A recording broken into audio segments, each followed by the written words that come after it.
오늘 읽어 주시는 하나님의 말씀은 사도행전 2장 44절에서 47절까지 말씀입니다. 신약 성경 190면에 있습니다. 제가 봉독하겠습니다. 믿는 사람이 다 함께 있어 모든 물건을 서로 통용하고 또 재산과 소유를 팔아 각 사람의 필요를 따라 나눠주며 날마다 마음을 같이하여 성전에 모이기를 힘쓰고 집에서 떡을 떼며 기쁨과 순전한 마음으로 음식을 먹고 하나님을 찬미하며 또 온 백성에게 친송을 받으니 주께서 구원받는 사람을 날마다 더하게 하시니라. 아멘.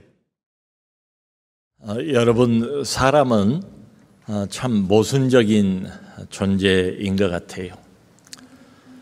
한편으로는 안락함을 늘 추구합니다. 그러면서 또 다른 한편으로는 삶의 의미를 추구해요. 안락하기로 하면 아무것도 안 해야 좋잖아요.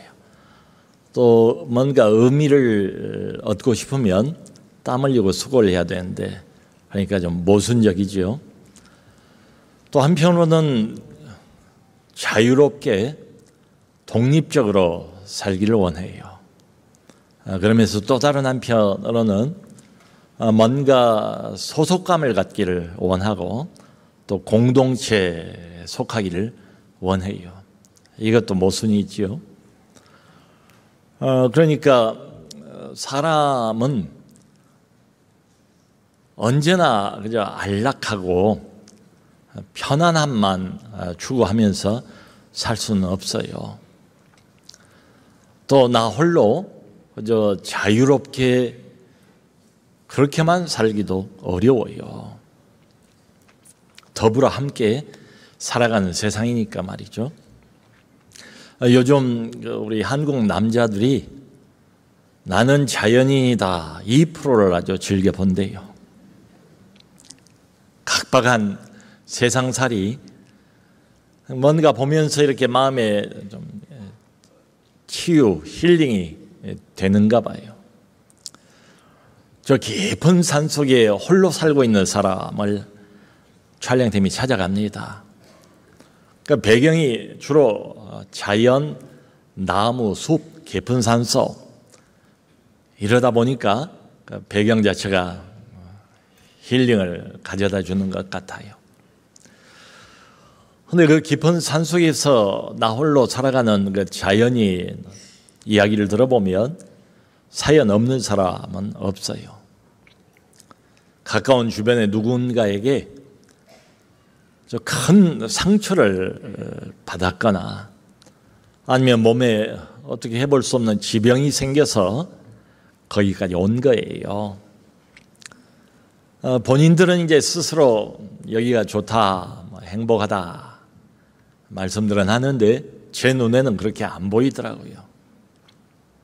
저 깊은 산속에 홀로 살다가 저 촬영팀이 며칠 있다가 훌쩍 떠나버리면 저 적막강산 같은 나 홀로 깊은 산중에서 얼마나 외로울까, 그 생각이 들어요. 여러분, 우리 신앙생활도 마찬가지입니다. 나 혼자서는 신앙생활 불가능해요. 그렇게 단정해서 말씀드릴 수 있어요. 어떤 분이 우리 교회에서 지금도 실시하고 있는 비너자 캠페인을 통해서 교회란 데를 처음 와봤대요. 아니, 교회당을 와본 건 아니고 목장을 처음 가본 거예요. 목장 중심으로 캠페인을 하니까. 그런데 정말 평생 살아오면서 단 한 번도 예배당을 가본 적이 없고 복음을 마주 접해본 적이 없는 사람이었답니다. 낯설고 분위기도 또 사람들도 익숙하지 못하고 몇 사람 모여서 갖는 모임이라고 하니까 그런가 보다 하고 이제 나가긴 했는데 아무 말도 안 하고 있어야 되겠다, 그렇게 결심을 했대.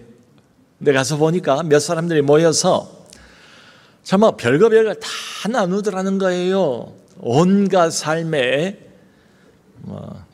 어려움들, 곤란함들, 문제들, 기도 제목들, 고달픈 것들, 기쁨들, 뭐 별거 다 나누더래요. 그래서 이 사람도 이제 그걸 보면서 조금씩 마음이 열렸다는 거예요. 본인에게 이제 말을 시키니까 자기도 이제 몇 마디를 했는가 봐요.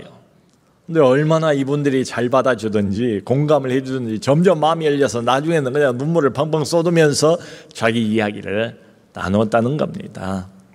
성도 여러분, 사람은 누구를 막론하고 다 세 가지가 절대로 필요하대요. 하나는 인생의 의미.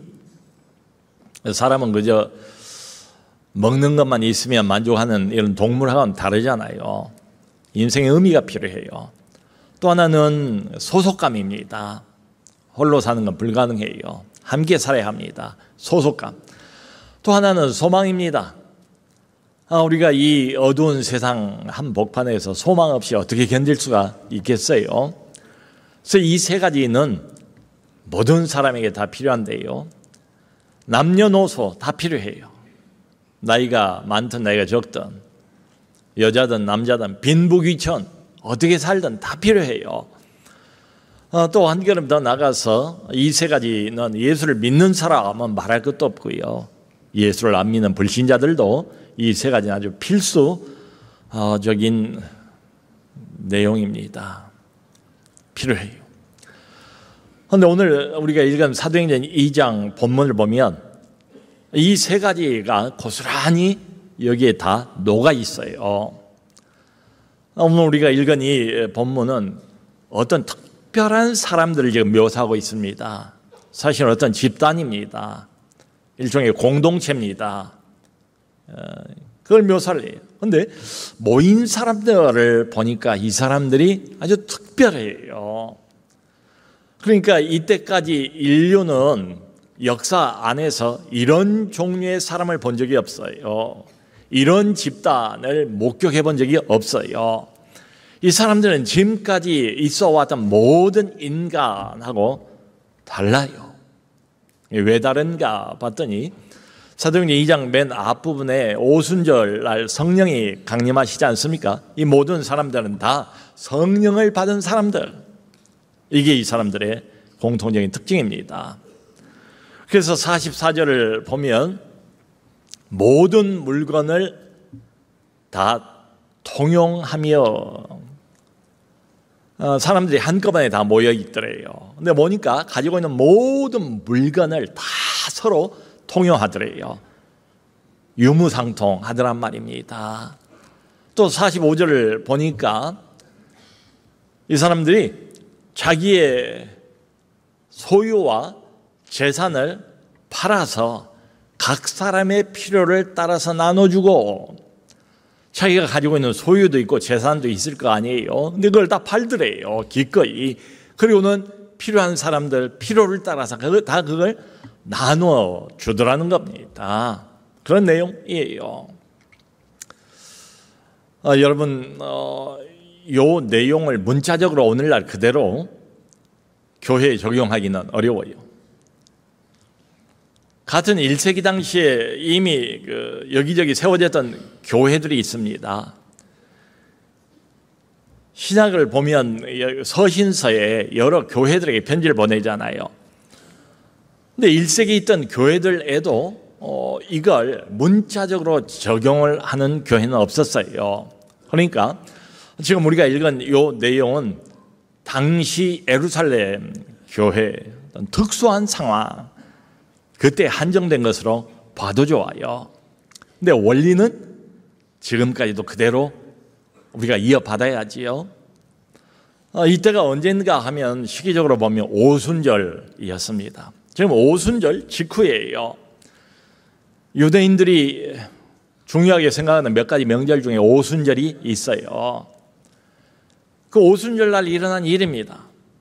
그러니까 이런 명절이 되면 흩어져 있는 디아스포라 유대인들이 다 예루살렘으로 모여요. 성전으로 모여요. 가까이 있는 그 지중해 연안에 흩어져 있던 유대인들이 다 모이고 멀리는 중동 여러 나라에 흩어져 있는 디아스포라들이 다 이때는 예루살렘으로 모여요. 그러니까 이런 때가 되면 예루살렘의 인구가 보통 4배에서 5배 정도로 훨씬 더 많아진답니다. 바로 그때예요.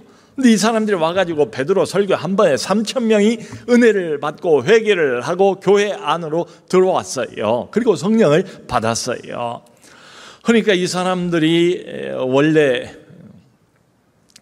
가지고 왔던 여행 동안에 쓰려고 갖고 왔던 물건들 다 이제 써버렸고 돈도 다 떨어져 버린 이런 상황입니다. 계속 은혜는 쏟아지고 은혜의 현장을 떠나기는 싫고 그래서 많은 사람들 수천 명이 한꺼번에 몰려있는 이런 상황입니다. 그러니까 어떻게 해야 되겠어요? 함께 믿게 된 예루살렘에 거주하고 있는 많은 사람들이 자기 모든 물건을 함께 나눠 쓰고 통용을 하고 유무상통하고 그리고 가지고 있던 소유와 재산까지를 팔아서 이 사람들을 섬기는 겁니다. 그러니까 원리는 뭔가 하면 지금도 우리에게 적용되는 원리는 필요할 때는 사람들을 기꺼이 섬긴다. 내 것이라도 희생하면서 양보하면서 사람들의 필요를 채워준다. 이게 원리지요.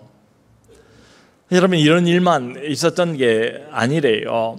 오늘 보면 바로 앞에 43절이 나오는데 거기 보면 이런 이야기가 있어요. 이때 당시에 사도들을 통해서 많은 기사와 표적이 교회 안에 교회 밖에 민간에 나타나게 되었다는 거예요. 예를 들면 지체장애인들, 정신장애인들이 많이 고침을 받았고요. 또 각종 병에 걸려있는 병자들이 죄다 남을 입었고 그런가 하면 악한 영에 눌려서 괴롭힘을 당하던 사람들이 다 악한 영으로부터 해방이 되는 이런 기적들이 여기서 일어나고 저기서 일어나고 놀라운 일들이 한꺼번에 지금 예루살렘 한복판에서 일어나는 겁니다. 질문은 이겁니다. 도대체 이 많은 놀라운 일들, 인류가 단 한 번도 역사상 본 적이 없는 이 새로운 집단, 특별한 집단, 이 특별한 사람들, 이런 게 어떻게 가능한가? 저절로 된 것인가? 어쩌다 우연히 된 것인가? 아니면 이 사람들이 무슨 내가 좋아하는 것들을 중심으로 해서 모이는 동호회처럼 이렇게 모이게 된 것인가? 이것도 저것도 아니에요. 이 모든 놀라운 일들과 기적들은 한 사람 때문에 시작이 됐답니다. 한 사람 때문에. 그 사람이 바로 이 집단의 창시자예요. 근데 이때 당시에는 이미 그 사람은 이 땅에 있지도 않아요. 이 사람은 얼마 전에 죽었답니다. 그리고 다시 살아났답니다. 그리고는 하늘로 승천했답니다. 그리고는 성령을 부으셨답니다. 이게 베드로가 사람들을 향해서 설교를 하면서 여기 32절, 33절을 보면 이런 말을 합니다. 이 예수를 하나님이 살리신지라 우리가 다 이 일의 증인이로다. 하나님이 오른손으로 예수를 높이심에 그가 약속하신 성령을 아버지께 받아서 너희가 보고 듣는 이것을 부어 주셨느니라. 우리가 다 나와 다른 사도들이 다 이 일의 증인이래요. 우리가 직접 이 사람의 죽음을 눈으로 목격했대요. 그것만이 아니라 이 사람이 살아난 것을 부활을 또 우리가 직접 목격을 했대요. 그리고 이분이 약속한 대로 성령을 이렇게 오늘 부어 주셨다. 이렇게 선포를 합니다. 그러면서 베드로의 그 최초의 설교의 결론이 뭔가 하면 36절에 이렇게 말합니다. 그런즉 이스라엘 온 집은 확실히 알지니 너희가 십자가에 못 박은 이 예수를 하나님이 주와 그리스도가 되게 하셨느니라. 이스라엘 온 집은 확실히 알지니 너희가 십자가에 못 박은 이 예수를 하나님이 주와 그리스도가 되게 하셨느니라. 여러분 지금 베드로는 어떤 종교, 새로운 종교를 소개하고 있는 게 아닙니다. 지금 베드로는 어떤 역사적인 인물을 소개하고 있는 것도 아니에요. 주와 그리스도가 되게 하셨다고 그러잖아요. 지금 베드로는 구원자를 소개하고 있습니다. 사람들에게 메시아를 소개하고 있습니다. 그리스도를 소개하고 있습니다. 하나님의 특별한 기름 부음을 받은 사람을 소개하고 있습니다. 이분이 세상을 구원했대요. 바로 얼마 전에 십자가를 통해서 그 일을 완성을 했대요. 그러니까 십자가를 통해서 구원을 완성했어요. 끝난 일이에요. 과거의 일입니다. 자, 그러면서 베드로가 이게 중요합니다. 이분의 현재적인 의미가 뭔가를 하나를 더 소개를 해요. 그분은 그리스도지만 동시에 이분은 우리의 주님이래요. 그러니까 주와 그리스도가 되게 하셨느니라. 이분의 현재적인 의미, 우리 모두에게 해당되는 의미는 뭔가 하면 주래요. 여기 주라는 말의 뜻은 주인이라는 뜻입니다. 그러니까 우리 인생의 궁극적인 주인, 우리 인생의 통치자가 바로 이분이래요. 이 말은 이제 우리의 삶의 주도권이 바뀌었다 이 말입니다. 우리 인생의 중심이 바뀌었다 이 말이에요. 우리의 삶의 우선순위가 재편성되었다 바로 이분 때문에 이런 소리입니다. 그전까지 내가 내 삶을 지배했지만 우리의 삶의 지배권이 이분에게 이전이 되었다 이런 소리예요. 여러분, 우리가 지금까지 어떻게 살아왔던지 상관없습니다. 하지만 이제는 우리의 삶의 첫 번째 자리는 내가 아니고 바로 이분이다, 예수다. 바로 그런 이야기입니다. 지금까지 내가 갖고 있었던 삶의 목표는 성공이었고, 그리고 또 내 개인의 행복이었을지 모르겠어요. 근데 더 이상은 아니라는 겁니다. 우리 삶의 진정한 목적은 오직 이분 예수 안에서만 발견할 수 있다 이런 의미예요. 그러니까 예수를 만나기 전과 예수를 만나고 난 이후가 판이하게 다를 수밖에 없다는 거지요. 앞으로는 예수 중심으로 나의 삶이 재편성이 됐다 이런 이야기입니다. 그게 주입니다. 제가 잘 아는 어느 나이가 제법 드신 목사님이 계세요. 이제는 80이 넘었어요. 그런데 이분이 젊을 때부터 늘 목표로 삼았던 것은 돈이었습니다. 그야말로 돈 하면서 젊은 인생을 열심히 뛰어다닌 거예요. 이분이 진심으로 뭘 아쉬워한가 하면, 여러분, 삼성그룹의 창업주가 이병철 씨입니다. 그런데 자신이 이병철 씨보다 더 많은 돈을 벌지 못한 것 때문에 그렇게 진심으로 안타까워하고 아쉬워하던 그런 분이에요. 그런데 이분이 나이 50대 때 고속도로를 차를 몰고 가다가 교통사고가 났어요. 차가 완전히 뒤집어져서 몇 바퀴를 굴렀어요. 죽을 목숨입니다. 죽어야 마땅했어요. 근데 하나님의 은혜로 붙드셨지요. 하나님이 그때 개입을 하셨어요. 살아났습니다. 그리고 바로 그때에 예수를 깊이 만났어요. 그리고는 그분의 다음의 삶이 완전히 180도 달라졌습니다. 그야말로 예수에게 사로잡힌 사람이 됐어요. 그렇게 변하시더라고요. 바로 얼마 전에도 미국에 가면 워싱턴이 있잖아요. 워싱턴에 가면 국회의사당이 있어요. 미 국회의사당. 거기에 또 링컨 기념관이 있어요. 그 앞에 큰 광장이 있거든요. 워싱턴의 국회의사당 앞에서 또 링컨 기념관 그 광장 한복판에서 혼자 피켓을 들고 가서 예수를 전하는 거예요. 요한복음 14장 6절 그 말씀을 영어로 써가지고 나는 길이요 진리요 생명이 나로 말미암지 않고는 아버지께로 올 자가 없느니라. 수많은 미국 사람들이 왔다 갔다 하는 그 한복판에 있어서 한국인 목사가 큰 피켓을 들고 예수 이름을 전하더라고요. 바로 얼마 전에 저한테 연락이 왔는데, 목사님, 그 목회를 하는 그 동안에는 꼭 예수 그리스도의 이름만을 높여주시기를 부탁합니다. 뭐 이런 식으로 연락이 왔어요. 여러분, 우리 주변에도 인생에서 얻고 싶은 걸 얻은 사람들이 있잖아요. 성공이나 출세나 아니면 인생에 정말 내가 간절히 바라던 것을 손에 쥔 사람들이 있잖아요. 성취를 했어요. 근데 이상하게도 그 목표를 달성하고 난 바로 직후에 그 사람들의 인생이 갑자기 꺾여버리는 모습을 봅니다. 왜 그런가 하면 처음부터 끝까지 이 사람들의 인생의 목표는 하나밖에 없었습니다. 물질이었습니다. 성공이었습니다. 그 자리였습니다. 타이틀이었습니다. 목표가 이거 하나였기 때문에 이 목표를 달성하고 난 다음에는 목표를 잃어버린 거예요. 정상까지 올라왔어요. 그런데 그 다음 행보를, 그 다음 스텝을 어떻게 옮겨 하는가 방향을 잃어버렸어요. 이것만이 목표였으니까 말이죠.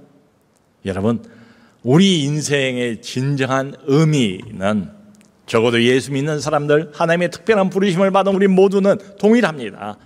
바로 예수 그리스도, 이분 안에서 찾을 수가 있습니다.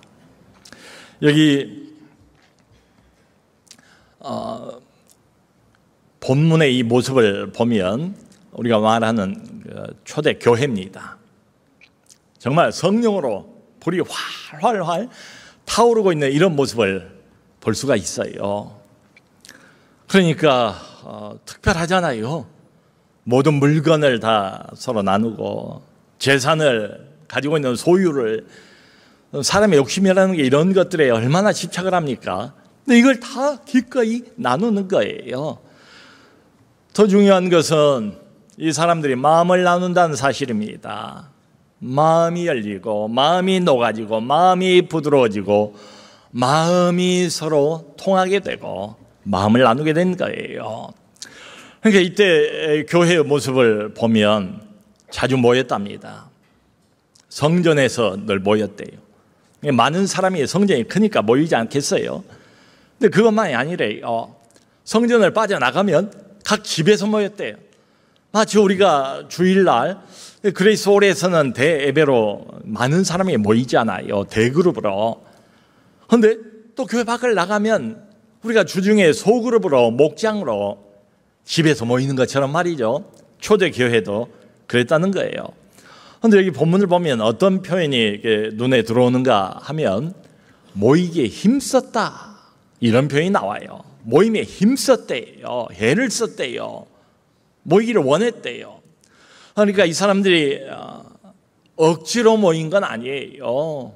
자발적으로 모였답니다. 자원해서 모인 거예요. 사랑하는 성도 여러분, 이게 교회입니다. 우리도 모이기에 힘써야 돼요. 그러니까 나 홀로 신앙생활을 하면 그저 몸이 조금 편한 것 외에는 아무것도 영적으로는 유익이 없어요.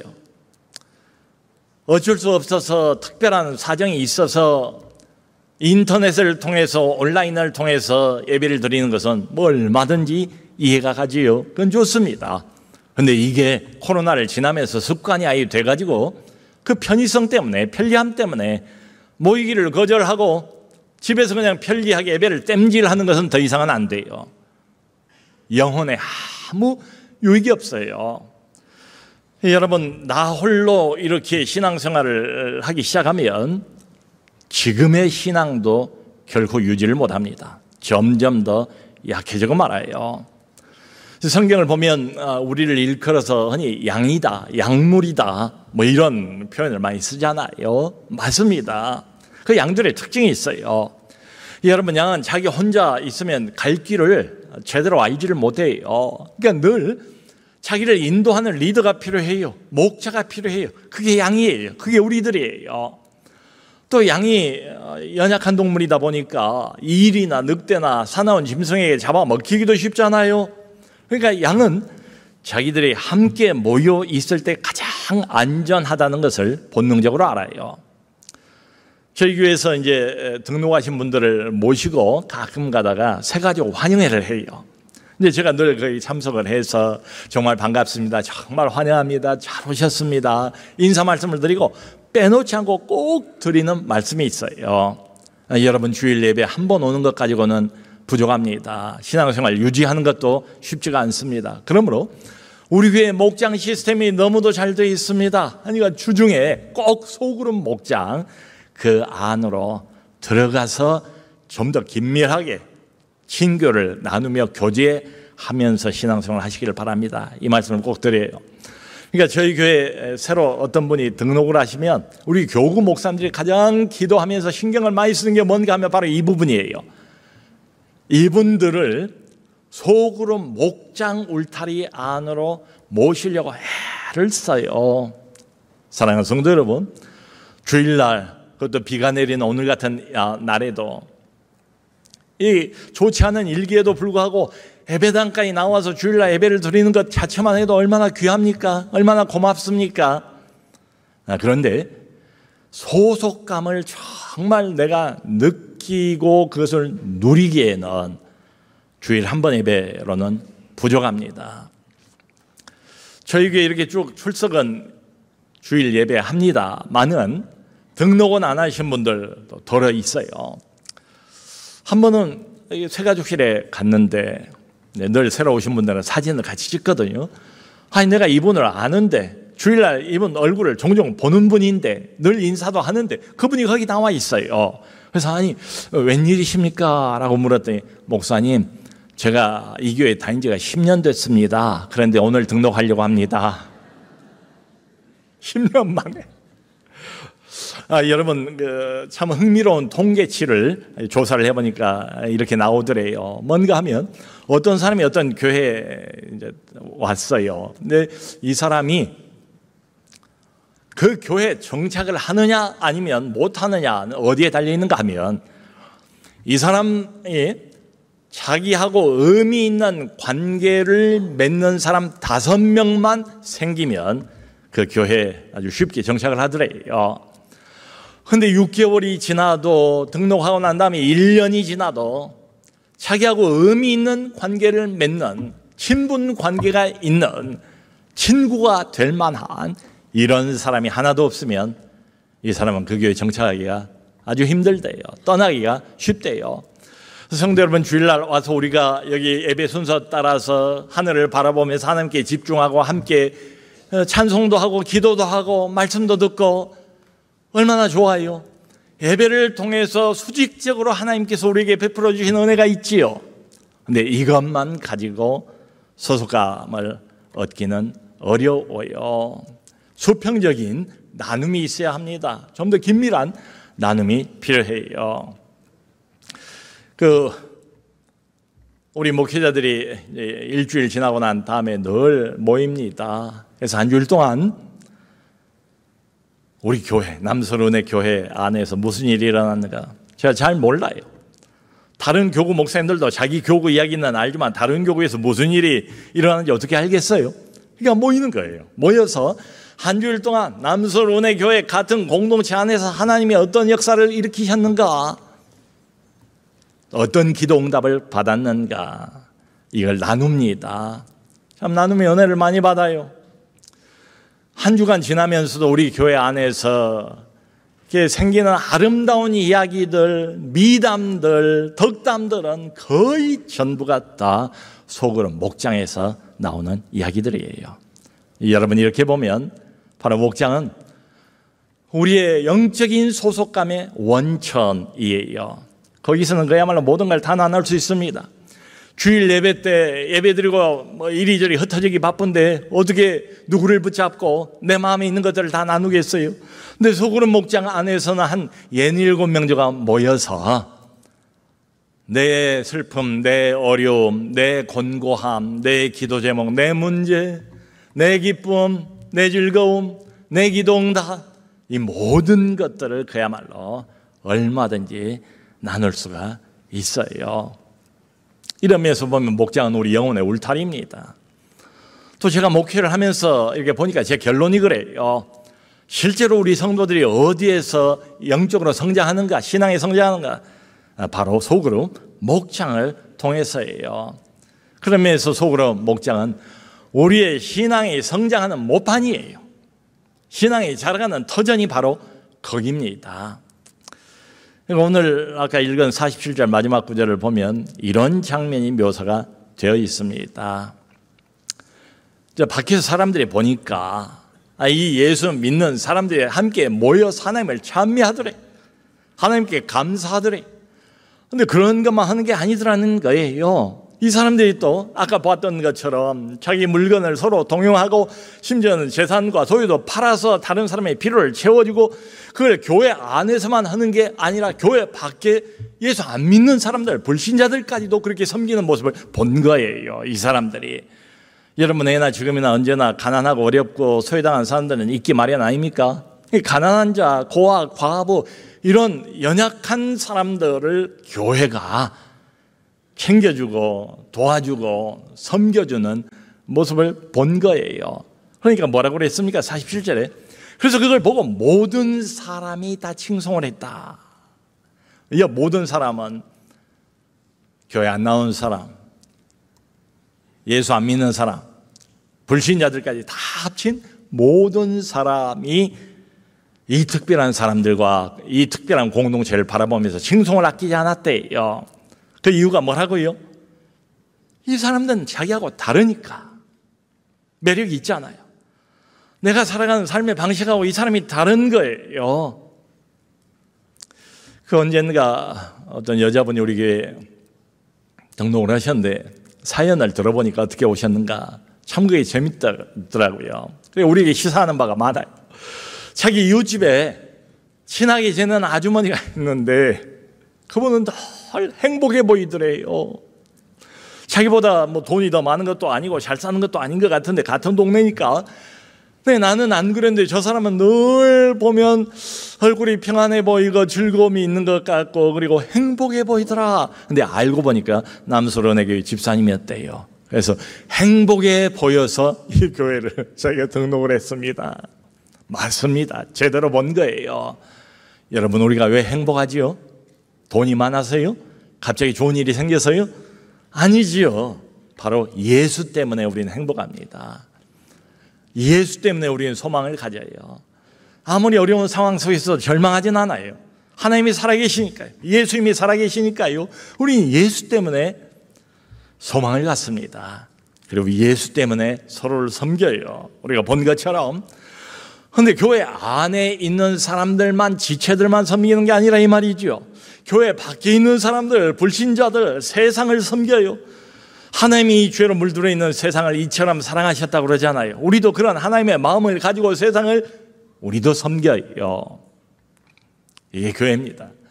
그리고 하나님 나라의 소망의 물결을 세상으로도 흘려보내려고 애를 쓰는 거죠. 성도 여러분, 아프리카 가면 큰 사하라 사막이 있지 않습니까? 그 동서로 쭉 몇천 킬로 된대요. 그러니까 이 사하라 사막의 남쪽 지역은 건조 지역이 돼가지고 식수를 구하기가 되게 어렵대요.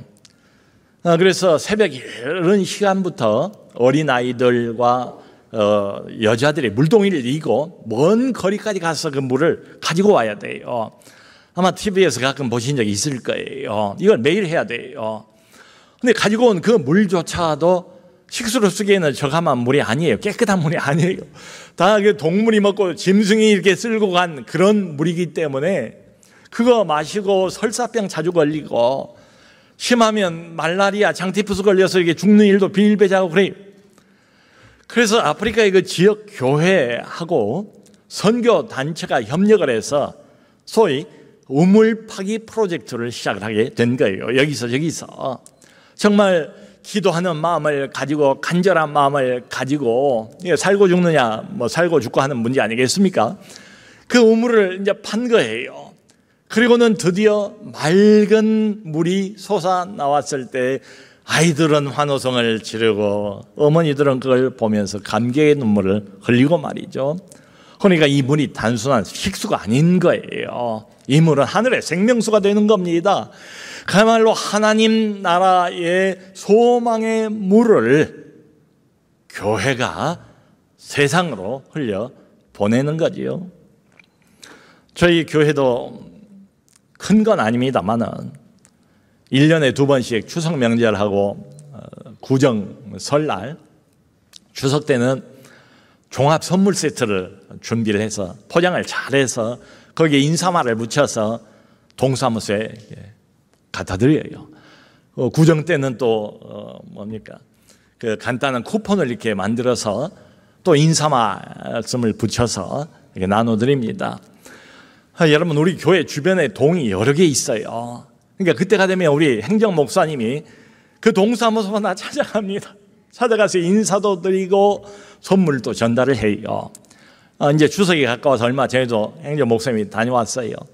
그런데 요즘은 복지가 잘 돼가지고 각 동사무소마다 이걸 전담하는 전담 직원이 있어요. 근데 그분들 또 어떤 동사무소는 가보니까 동장님이 직접 나와가지고 이제 보면 알잖아요. 이게 건성으로 하는 게 아니고 진심으로 마음을 담아서 교회가 너무 고맙습니다. 받는 분들 대부분들이 교회 안 다니신 분들이, 불신자들이, 세상에 있는 분들입니다. 근데 그분들을 예수의 사랑으로 섬기는 거예요. 이유는 다 하나밖에 없습니다. 이 절망적인 이 어두운 세상에 하늘나라의 소망, 예수로 인한 그 소망의 물결을 조금이라도 돌리기 위한 것이지요. 사랑하는 성도 여러분, 우리가 이 세상을 앞으로도 살아가면서 반드시 이 세 가지는 필요합니다. 인생의 의미, 그리고 소속감, 그리고 소망. 우리는 이 세 가지를 다 예수 안에서 얻은 사람들입니다. 그리고 이 세 가지를 말씀드린 것처럼 특별히 속으로, 그리고 목장 안에서 늘 확인할 수가 있고 그것을 누릴 수가 있어요. 이미 목장 활동을 잘하고 있는 분들은 더 열심히 하시고, 목장에 관심도 없고 나하고는 상관도 없어 했던 분들은 오늘을 기점으로 해서 다시 한번 생각해 주시기를 바랍니다. 어쩌면 하나님이 우리를 위해서 축복의 통로로 만들어 놓으신 이것을 그동안 우리는 놓치고 있었는지도 모릅니다. 모쪼록 목장 안으로 들어가셔서 함께 긴밀하게 교제하시면서 늘 항상 예수로 인한 인생의 의미, 소속감, 그리고 소망을 누리시는 우리 모두 될 수 있기를 주 예수 그리스도의 이름으로 축원합니다.